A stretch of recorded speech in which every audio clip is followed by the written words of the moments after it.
I don't know if my voice is loud enough, but if I finish and I discover it's not loud enough, maybe I'll just do a voice over, because the phone is actually far away from me. I set it up so that everything can come out clear. So let's assume this is your fabric.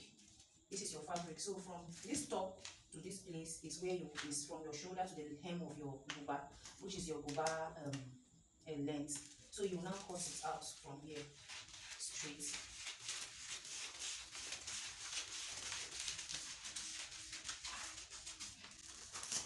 You now cut it out. So according to the measurements, we are working with the measurement of bust 49. So it then means the whole of this paper is exactly on 40, is exactly on 49.5. So I'm trying to see, or I will not use it all. Let me just make use of here at this point, like so. So you now fold it into two. Let's assume this is your fabric. You open it. Your first folding is like this, and this is your shoulder. It doesn't have a joining on your shoulder. The original Yoruba Buba does not have joining here. So, but sometimes people turn it depending on how the fabrics or the length of the fabric is. But if you have a fabric that has a long length that can go and give you the length of your buba, you don't need to join it up here. But if you don't have, sometimes you turn your fabric the other way around, so you will have joining here. But let's assume we are working with the fabric that is long and we are not having joining on our shoulder. So this is our shoulder side. Again, this is our fabric. I fold it into two, and then I fold it according to the bust that I am working with. So this is the bust. Let's assume this is our 49. This is our bust 49. So according to the body standard to get my neck width is bust divided by 8 plus 1. Then the answer you will get plus 1, then divide by 2. Do you understand? So it's, let's say it's bust now divide by 8. So answer, the answer you get, you plus the answer plus 1, then you now divide it again by 2. So in this case of 49, what I got is 3.5. Forget that calculation in case you are confused. Forget that calculation, but just know that the width of our buba here for this person, we are working with 3.5. This is 3.5, 3.5. If you are confused, don't bother about this thing. So now here is 3.5. We are doing 3.5 here.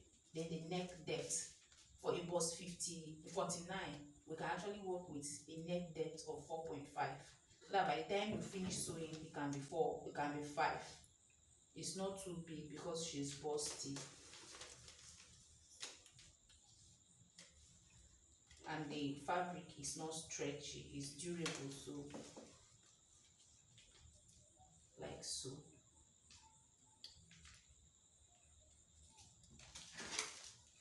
So you have your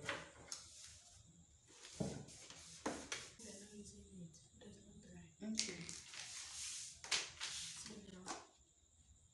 Is that how the thing dries so fast?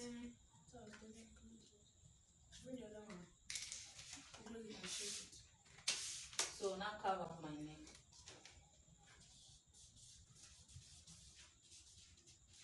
So if you don't have this French curve, if you don't have French curve, what you do is, you see this point, you draw you can use your ruler or anything you have to draw this line from here to here 3.5, from here to here 3.5, from here to here 4.5.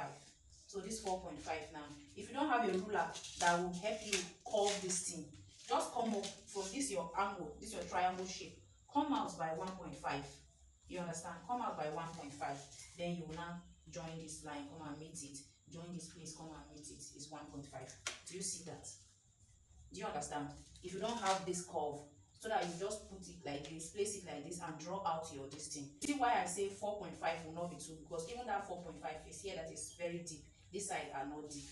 So that is basically, that is it for the buba. Then you now cut out.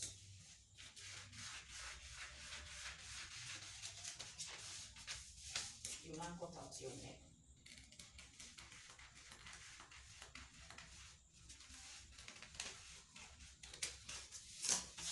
You now cut out your neck. So for the sleeves, let's assume this is our sleeves, the fabric that we're using to cut our sleeves, and the round of our sleeves, let's assume we're working with 18, and this is the 18. This is the 18 we are working with. You now fold your fabric like so from here.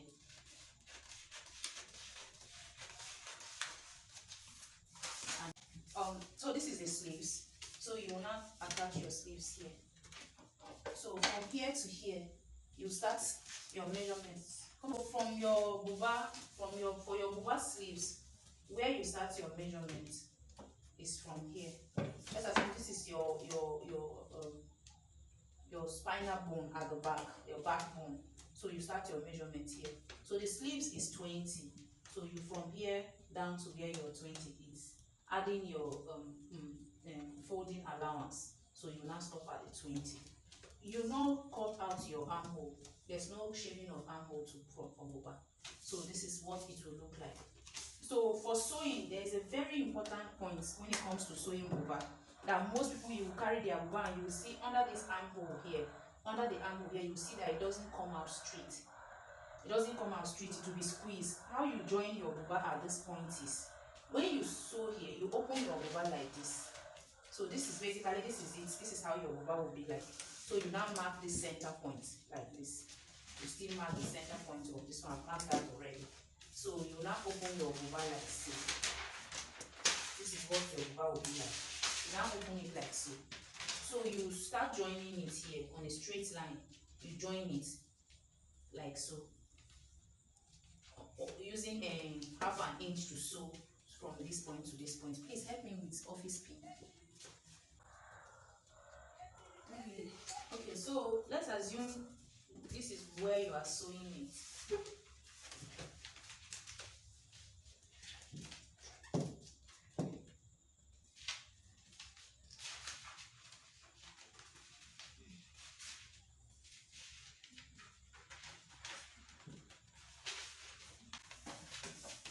So this is how you sew your sleeves. So when you are done sewing, you will now turn it this way.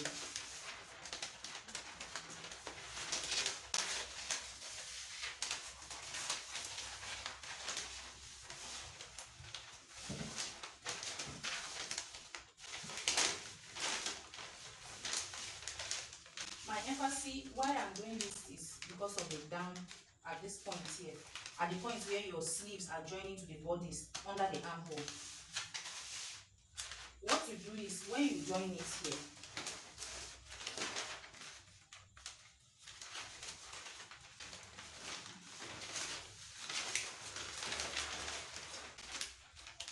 so coming here, I don't know if this thing is clear at all.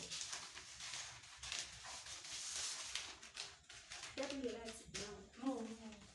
Coming here, you flip this, assuming you have joined here already. So this part and this one is one. This one, this where is this joining now? You now have it one like this. You have one down again. So what you do is that you make sure this seam line in the front and this seam line at the back are sitting on the same point. They are meeting in the same place. Then you fold it, push it front, push it outside, not inside. Push it outside like so. Push it outside like so. So when you bring your seam this thing, you sew from here. When you reach here, lift up your footer. Lift up your sewing footer. At that point where this one and this one join, when you reach that point, lift up your footer. Then turn it like this. You understand? Let your sewing needle sit on that, on the machine, on the cloth. When you lift up your footer, let your needle be on the cloth. When you lift up your footer, then you now turn the cloth like this. Then you bring your footer down and then you continue your sewing. So that will give you a V shape here. That will automatically give you a V shape here. This point is outward, the down one too is outward. See, the down one too is outward, this one is outward. So by the time you finish, you will not carry your scissors. At this point where the V shape is, you will not carry your scissors and cut it a little like this. Cut it a little like this. So by the time you open it, you turn your buba outside, you will see that it will give you a very smooth finishing here. Don't bring it like this and curve it like this. No, don't bring it and do like this. It's wrong. So of course you know how to do the neck. You can use your the same fabric you're sewing your buba to cut your facing. You can use the same fabric you're using for your buba and cut your facing, or you use a matching color plain fabric. That is, if it's for a lace, you can use a matching color plain fabric and turn your facing. Don't use a bias. It makes your work look cheap. It makes your work look cheap. Don't use bias. If you must use a bias, don't top stitch outside. Don't sew after turning your bias and then you now sew match it on it. It makes your work look cheap. Use thread and needle to hem your. I hope my explanation for cutting the neck and how to sew your sleeves on your buba is well understood.